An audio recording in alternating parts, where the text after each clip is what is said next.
Saudara-saudara yang dikasihi Tuhan, sejak zaman dahulu Bethlehem merupakan kota yang subur, mempunyai suplai air yang besar dan kualitas air yang sangat baik.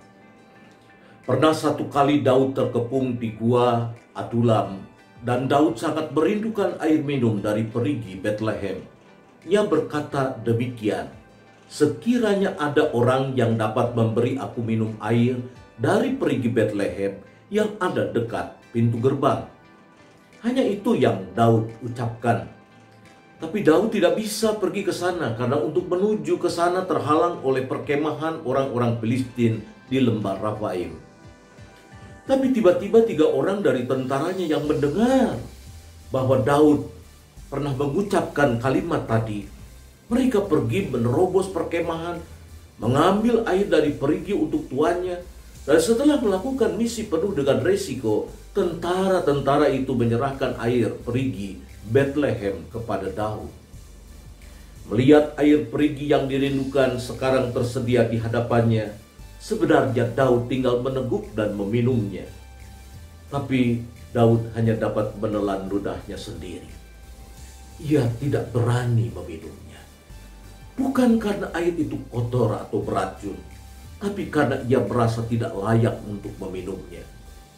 Sebab baginya air itu sekarang nilainya bagaikan darah. Dan darah bagi orang Ibrani sama dengan hidup atau nyawa. Ada 3 tentaranya mempertaruhkan nyawa demi memenuhi keinginannya. Disitulah Daud tertunduk, tersungkur, dan ia berkata, "Jauhlah daripadaku bahwa aku dari berbuat demikian. Bukankah ini adalah darah orang yang telah pergi mempertaruhkan nyawanya?"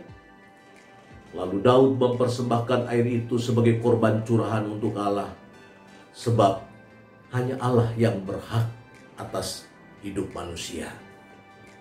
2 Samuel 23 ayat 13 sampai ayat yang ke-17. Daud sadar bahwa dulu ketika muda ia pernah mengorbankan nyawa seseorang untuk kehausan yang menguasai hasrat badannya.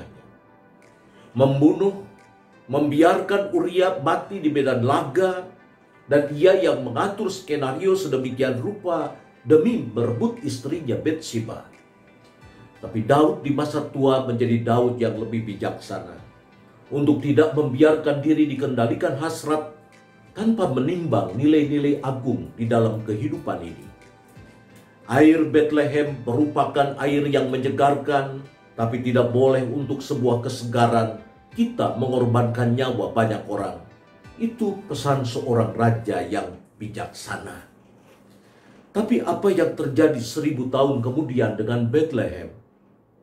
Bethlehem dikenang bukan karena mata air yang menyegarkan, ia dikenang banyak orang karena telah menguras air mata yang mengalir dari setiap keluarga muda yang kehilangan bayi-bayi kecil mereka.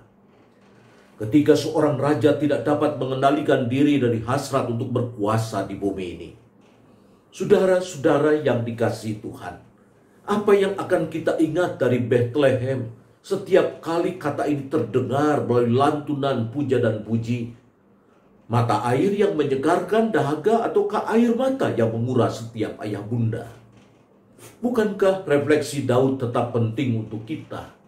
Tidak boleh demi memuaskan dahaga kita mengorbankan nyawa orang lain. 1000 tahun setelah Daud mempersembahkan air pengorbanan sebagai korban curahan, seorang keturunannya yang disebut anak Allah yang hidup menyempurnakan pesan nenek moyangnya ketika ia mengorbankan nyawanya untuk keselamatan banyak orang. Dan ia berkata demikian dalam Yohanes 7 ayat 37 dan ayat yang ke-38. "Barang siapa haus, baiklah ia datang kepadaku dan minum.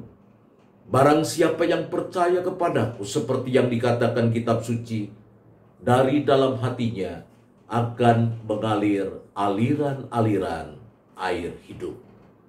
Tuhan Yesus memberkati.